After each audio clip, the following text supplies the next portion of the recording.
یہ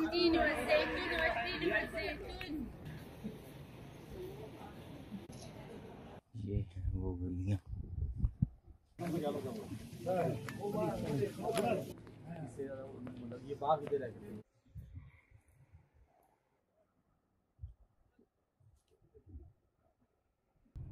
السلام علیکم دوستو، آج ہم جانے لگے ہیں طائف کے سفر پر۔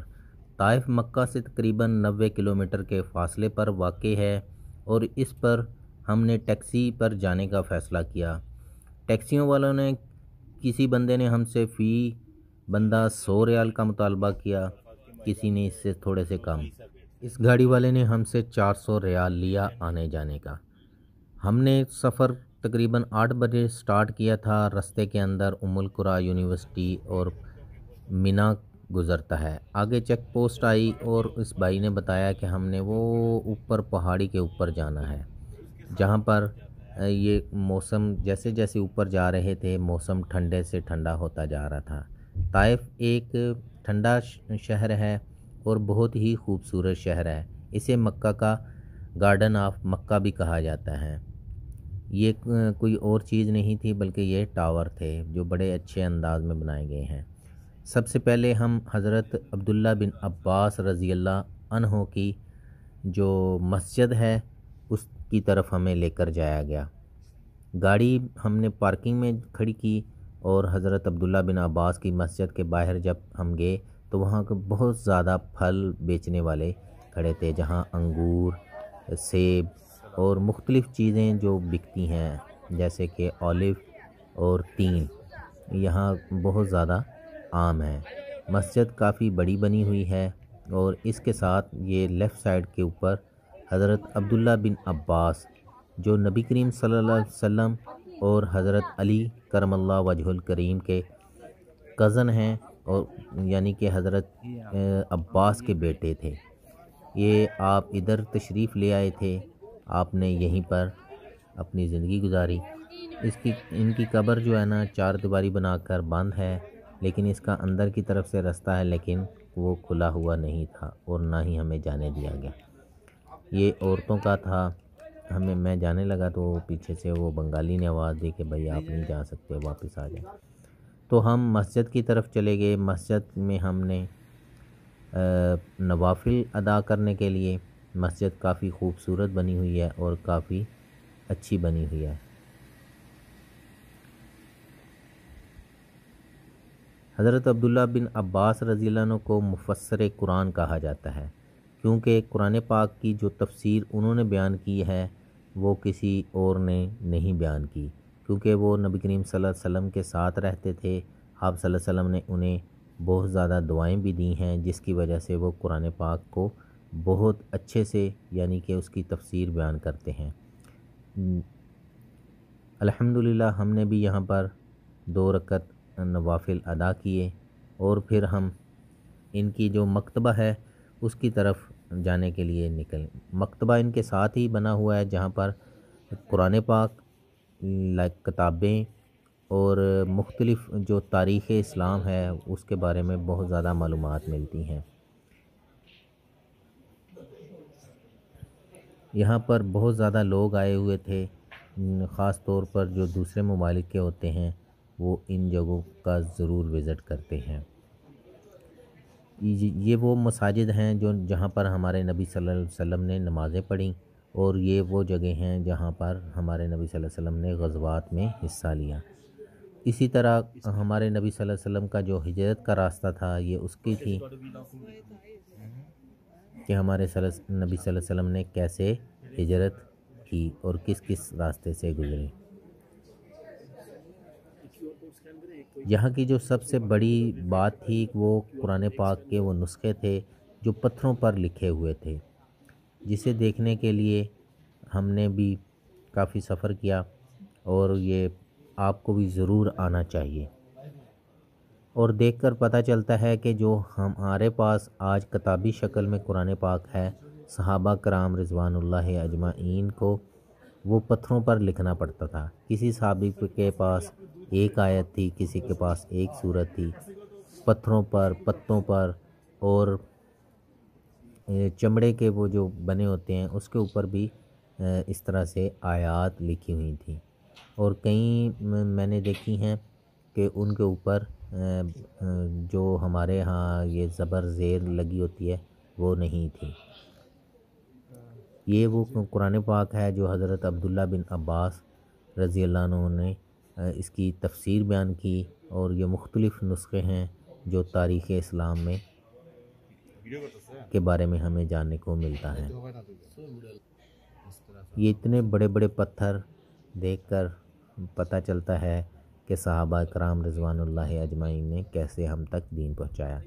اس کے بعد ہمیں گاڑی والا اس جگہ کی طرف لے کر جانے لگا جس کے بارے میں ہم نے تاریخ میں پڑھا ہے، بڑا ہی دردناک وہ سفر ہے۔ ہمارے نبی صلی اللہ علیہ وسلم نے فرمایا کہ مجھے احد کے دن سے بھی زیادہ جو تکلیف پہنچی وہ طائف کے دن تھی، یعنی کہ یہ اتنا کربناک دن تھا، اتنا تکلیف دہ دن تھا جو ہمارے نبی صلی اللہ علیہ وسلم کی زندگی میں گزرا، کیونکہ آپ صلی اللہ علیہ وسلم مکہ سے نکلے اور طائف کے مختلف قبائل کو دعوت دیتے دیتے یہاں پر پہنچ گئے۔ بنو کثیف کے اندر آپ آئے، 3 بندے تھے جو سردار تھے اس بستی کے، یا عبدلیل، ایک تھا مسعود اور ایک تھا حبیب۔ تینوں کو آپ صلی اللہ علیہ وسلم نے دعوت دی، لیکن انہوں نے آپ صلی اللہ علیہ وسلم کی دعوت کو بھی ٹھکرایا، بلکہ آپ صلی اللہ علیہ وسلم کی تکذیب کی، اور نوجوان لگا دیے جنہوں نے آپ صلی اللہ علیہ وسلم کو پتھر مارے۔ ہمارے نبی صلی اللہ علیہ وسلم اس جگہ پر آ کر بیٹھ گئے۔ آپ صلی اللہ علیہ وسلم کے صحابی تھے حضرت زید بن حارثہ، وہ آپ صلی اللہ علیہ وسلم کی دفاع کے لیے بھی آتے رہے، لیکن وہ ظالم اتنے تھے کہ انہوں نے آپ صلی اللہ علیہ وسلم کو بہت زیادہ تکلیف پہنچائی۔ یہ جگہ آج کل بند تھی، تو یہ ٹیکسی والے نے ہمیں اوپر والی سائڈ سے، یعنی کہ پیچھے ایک گلی میں گاڑی کھڑی کی، اور وہ اوپر والی پہاڑی کے اوپر سے ہمیں لے کر آیا۔ یہ وہ پہاڑی ہے جس کے بارے میں کہا جاتا ہے کہ وہ یہاں پر وہ کھڑے تھے اور انہوں نے آپ صلی اللہ علیہ وسلم کو پتھر مارنے شروع کیے۔ تو یہاں پر جو چھوٹی چھوٹی یہ بلڈنگ بنی نظر آ رہی ہیں یا کمرے وغیرہ بنے ہوئے ہیں، وہ ٹوٹ پھوٹ کا شکار ہیں۔ یہ وہ وادی تھی، یعنی کہ وہ رستہ تھا جہاں سے ہمارے نبی صلی اللہ علیہ وسلم، وہ بنو کثیف کا وہ پیچھے قبیلہ تھا، اس طرف سے وہ لڑکے آپ صلی اللہ علیہ وسلم کو تکلیف پہنچاتے یہاں تک لے کر آئے۔ یہ سامنے وہ پہاڑ ہے اور یہ پیچھے پہاڑ ہے، جس کے بارے میں کہا جاتا ہے کہ آپ صلی اللہ علیہ وسلم کو جب آپ صلی اللہ علیہ وسلم نے دعا کی تو فرشتے جو تھے جبریل امین، وہ پہاڑوں کے جو فرشتے ہیں ان کو لے کر آئے، اور انہوں نے آپ صلی اللہ علیہ وسلم کو کہا کہ اللہ تعالیٰ نے ہمیں بھیجا ہے اور اللہ نے آپ کی دعا سن لی ہے، اگر آپ حکم دیں تو ہم ان لوگوں کو، ان ظالموں کو ان دونوں پہاڑوں کے درمیان پیس دیں۔ لیکن ہمارے نبی صلی اللہ علیہ وسلم لہو لہان ہو کر بھی یہاں پر بیٹھے ہوئے تھے، اور آپ غور کریں، اگر آپ محسوس کریں تو ہمارے نبی صلی اللہ علیہ وسلم کی زندگی میں اس سے زیادہ تکلیف کا دن نہیں تھا، لیکن ہمارے نبی صلی اللہ علیہ وسلم نے پھر بھی ان کے لیے بد دعا نہیں کی۔ آپ صلی اللہ علیہ وسلم نے فرمایا کہ شاید ان کی اولاد میں سے وہ لوگ پیدا ہوں جو اللہ کی توحید پر قائم ہو۔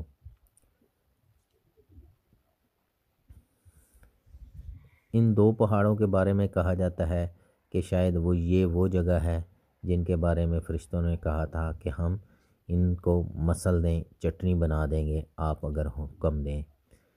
یہ جگہ کو اس لیے بند کر دیا گیا ہے کہ لوگ جو ہیں الٹی پھلٹی حرکتیں کرتے ہیں، جس کی وجہ سے جن لوگوں نے ان جگہوں کو زیارت کرنی ہوتی ہے یا ان کا کوئی ایسا عمل نہیں ہوتا جس کی وجہ سے دوسروں کو بھی فیس کرنا پڑتا ہے۔ یہ دیکھ لیں، یہ تھور کے درخت ہیں، پودے ہیں، ان کے اوپر بھی یہ پاکستانی اور انڈین، ہندی اور اردو انگلش نام جو ہیں لکھے ہوئے تھے۔ پتہ نہیں، مجھے نہیں سمجھ آتی ان لوگوں کا کیا عقیدہ ہے کہ کیوں ان چیزوں کے اوپر نام لکھتے ہیں۔ مسجد نبوی میں نے دیکھا وہ ڈیوائیڈر کے اوپر نام لکھتے ہیں، وہ غار حرا کی اگر آپ ویڈیو دیکھیں اس میں آپ دیکھیں گے وہ پتھروں کے اوپر نام لکھے ہوئے تھے، اور یہ طائف کے اندر میں نے تھور کے پودوں کے اوپر بھی جو جہنمیوں کی خوراک ہے۔ تھور کے بارے میں کہا جاتا ہے کہ یہ جہنمیوں کی خوراک ہے، اس کے اوپر بھی لوگوں نے اپنے نام لکھے ہوئے ہیں، پتہ نہیں کیا ان لوگوں کو ملتا ہے۔ پھر ہمیں گاڑی والا جو ہے نا، یہ ساتھ ہی اس کے جو ہے نا وہ باغ ہے جس پر ہمارے نبی صلی اللہ علیہ وسلم کو حضرت زید بن حارثہ لے کر آئے، اور آپ صلی اللہ علیہ وسلم اس طرح سے ان گلیوں میں چلتے چلتے، گلیاں تو نہیں ہوں گی اس ٹائم، وہ باغ تھے، یا آپ اس ٹائم کا وہ گھر ہوں گے، اس طرح سے ابھی بھی یہ کچی گلیاں بنی ہوئی ہیں۔ ہم چلتے چلتے مسجد ہمیں نظر آئی، اس مسجد کو مسجد عداس کہا جاتا ہے۔ ادھر آج بھی باغ ہیں یہ جس کے اندر کہا جاتا ہے کہ یہ وہ ربیعہ کا جو بیٹا تھا عتبہ اور شیبہ، اس کے باغ میں آپ صلی اللہ علیہ وسلم اس طرح سے آ کے ایک انگوروں کی جو درخت تھا یا بیل تھی اس کے نیچے آ کر بیٹھے، تو جو شیبہ ہے اس نے اپنے غلام عداس کو بھیجا کہ آپ صلی اللہ علیہ وسلم کو کچھ انگور دیں۔ آپ صلی اللہ علیہ وسلم نے اس سے انگور لے کر جب کھانے لگے تو آپ صلی اللہ علیہ وسلم نے کھانے سے پہلے پڑھا بسم اللہ الرحمن الرحیم۔ وہ عداس نے کہا کہ یہ لوگ تو اس طرح نہیں پڑھتے، آپ کون ہیں؟ آپ صلی اللہ علیہ وسلم نے فرمایا کہ آپ مجھے بتاؤ کہ آپ کون ہیں اور کیا کرتے ہیں، یعنی کہ آپ کہاں سے ہیں؟ تو عداس نے بتایا کہ میں تو جو ہے نا عیسائی ہوں، اور میں فلاں علاقے سے ہوں۔ آپ صلی اللہ علیہ وسلم نے فرمایا اچھا تم میرے بھائی یونس علیہ السلام یعنی یونس متی کی امت سے ہو؟ تو انہوں نے کہا کہ یہ آپ کو کیسے پتہ ہے، کیونکہ اس کے بارے میں تو کوئی نہیں جانتا۔ آپ صلی اللہ علیہ وسلم نے فرمایا یونس متی جو ہے نا وہ اللہ کے نبی تھے، میں بھی اللہ کا نبی ہوں۔ تو آپ صلی اللہ علیہ وسلم نے عداس کو دعوت دی، تو عداس نے بھی کلمہ پڑھ لیا۔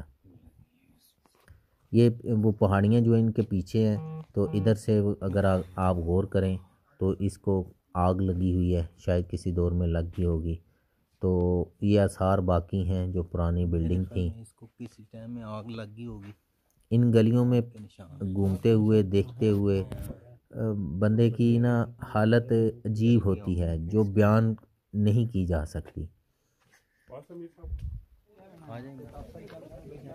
یہ وہ مسجد آ گئی، مسجد عداس۔ آپ صلی اللہ علیہ وسلم نے پھر عداس کے ساتھ اس مسجد کے اندر نماز ادا کی تھی، تو اس کے ادھر ہوا بہت زبردست قسم کی چل رہی تھی، بہت سکون تھا۔ یہ سامنے جو درخت بنا ہوا ہے اس کے نیچے ہم جب بیٹھے تو اتنا زیادہ سکون تھا کہ جو ناقابل بیان ہے، میں بیان نہیں کر سکتا کہ اتنا سکون ہے اس درخت کے نیچے ہمیں بیٹھ کر ملا۔ اس کے اوپر لکھا ہوا ہے کہ عداس جو ہے ایک نصرانی تھا، اس نے آپ صلی اللہ علیہ وسلم کو انگور پیش کیے، پھر آپ صلی اللہ علیہ وسلم نے اس کو اسلام کی دعوت دی اور اس نے اسلام قبول کیا، پھر آپ صلی اللہ علیہ وسلم نے اس کے ساتھ نماز ادا کی۔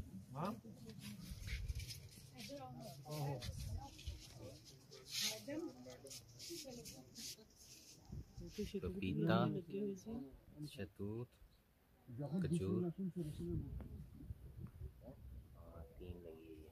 سکون بہت ہے۔ یہ اس کی مسجد کی وہ بیک سائڈ والی جگہ ہے جسے میں آپ کو دکھاتا ہوں، جس کے بارے میں کہا جاتا ہے کہ شاید یہ وہی باغ ہے جہاں ہمارے نبی صلی اللہ علیہ وسلم آ کر بیٹھے تھے۔ میں نے مختلف اینگل سے اس ویڈیو کو ریکارڈ کرنے کی کوشش کی تاکہ میں آپ کو اس کی مکمل زیارت کروا سکوں اس جگہ کی۔ یہ چھوٹی سی مسجد بنی ہوئی ہے جہاں پر وضو کے لیے واش بیسن بھی بنے ہوئے ہیں۔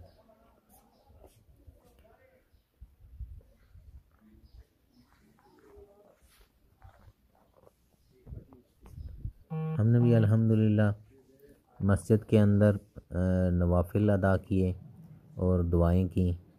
میری اللہ تعالیٰ سے دعا ہے کہ اللہ تعالیٰ سب کو اس جگہ پر لے کر آئے، اور تاکہ آپ جان سکیں کہ ہمارے نبی صلی اللہ علیہ وسلم پر کیا بیتی اور اسلام کے لیے ہمارے نبی صلی اللہ علیہ وسلم نے کن کن تکالیف سے کو سہنا پڑا۔ یہ پھر ہم واپسی کے لیے نکلے، گاڑی میں آ کر گاڑی والے نے ہمیں پھر وہ ادھر میقات بھی ہے جسے سیل الکبیر یا کرن المنازل کہا جاتا ہے، وہ ہمیں پھر گاڑی میں بٹھا کر کرن المنازل کی طرف لے کر چلا، کیونکہ ہم نے اگر آپ طائف آئیں تو آپ اپنا احرام لے کر آئیں، کیونکہ یہ مکمل میقات ہے جس کا ذکر حدیث کے اندر آتا ہے۔ یہ جو سامنے پلانٹ نظر آ رہے ہیں یہ وہ فلٹریشن پلانٹ ہیں، یہاں سے ہی مکہ کے لیے جو پانی جاتا ہے صاف ہو کر ادھر سے ہی جاتا ہے۔ سیل الکبیر یہاں سے تھوڑے سے ہی فاصلے پر واقع ہے، یہ سامنے وہ اس کی میقات کی جگہ ہے، اور ہم نے ادھر سے اپنا احرام باندھنا۔ ہم نے اپنا احرام نکالا اور سب نے پھر ادھر واش روم وغیرہ بھی بنے ہوتے ہیں، نہانے کا انتظام بھی ہوتا ہے، وضو خانے بھی، اندر مسجد بھی بنی ہوئی ہے۔ گاڑی والے نے بس تھوڑا سا ٹائم دیا، اس نے کہا بھائی جلدی جلدی اپنے احرام باندھیں۔ ہم نے اندر مسجد میں جا کر طواف کے لیے جو ہے عمرے کے لیے اپنا احرام باندھ کر واپس آ گئے اور گاڑی واپسی کے لیے نکل پڑی۔ راستے کے اندر کافی یہ تفتیشیں وغیرہ ان کو پتہ نہیں کہتے ہیں وہ آتی ہیں، تو طائف جو ہے نا اونچائی سے جب جا رہے تھے تو مختلف وادیاں ہیں۔ ہمارے نبی صلی اللہ علیہ وسلم جب طائف والوں نے آپ صلی اللہ علیہ وسلم کو تکلیف دی تو وہ آپ اس سے بڑے غمگین تھے، لیکن جب عداس نے کلمہ پڑھا تو آپ کو کچھ مطلب ملا، سکون ملا، تو واپسی پہ آپ صلی اللہ علیہ وسلم وادی نخلہ میں آ کر آپ نے قیام کیا۔ جو صورت احقاف کی آیات نازل ہوئیں وہ جنوں کے بارے میں کہ جنوں نے آپ صلی اللہ علیہ وسلم کے پیچھے نماز ادا کی تو پھر وہ آپ صلی اللہ علیہ وسلم پر ایمان لے کر آئے۔ یہ آپ صلی اللہ علیہ وسلم کے لیے اللہ تعالیٰ کی طرف سے ایک اور مدد تھی، اور آپ صلی اللہ علیہ وسلم کو یہ پیغام تھا کہ آپ مت گھبرائیں، اگر آپ یہ دنیا والے آپ کا انسان جو ہیں آپ پر ایمان نہیں لا رہے تو کیا ہوا؟ اللہ تعالیٰ نے جنوں کی جماعت کو آپ صلی اللہ علیہ وسلم کی جو دعوت ہے پہنچائی۔ جنوں نے پھر جا کر کہا کہ یہ موسیٰ علیہ السلام کے بعد ہم نے کسی ایسے پیغمبر کی بات سنی ہے جو ہمارے دل کو لگی ہے، ہمیں اسلام قبول کرنا چاہیے۔ واپسی کا سفر بڑی تیزی سے طے ہوا، گاڑی والے نے بڑی تیزی سے ہمیں یہاں تک پہنچایا۔ راستے کے اندر ام القریٰ یونیورسٹی آتی ہے۔ ام القریٰ یونیورسٹی یہاں سے بہت بڑی ہے، جہاں پر جو مکہ کے اندر امام کعبہ ہوتے ہیں وہ پڑھتے ہیں، اور جو علماء مکہ یا سعودی عرب کے اندر علماء ہوتے ہیں یہ یہیں سے پڑھ کر آتے ہیں۔ واپسی پہ ہمیں ہوٹل پر ہی یہ لے کر گیا عزیزیہ کی طرف، کیونکہ حاجی تھکے ہوئے تھے اور سب کھانا وغیرہ کھا کر پھر دوبارہ حرم کے لیے جانا تھا۔ سب نے طے کیا کہ پہلے ہمیں ہوٹل پر اتار دیا جائے، پھر الحمدللہ ہم نے آ کر حرم کے اندر اپنا عمرہ ادا کرنے کے لیے داخل ہوئے، نماز پڑھی۔ بسم اللہ، اللہ اکبر۔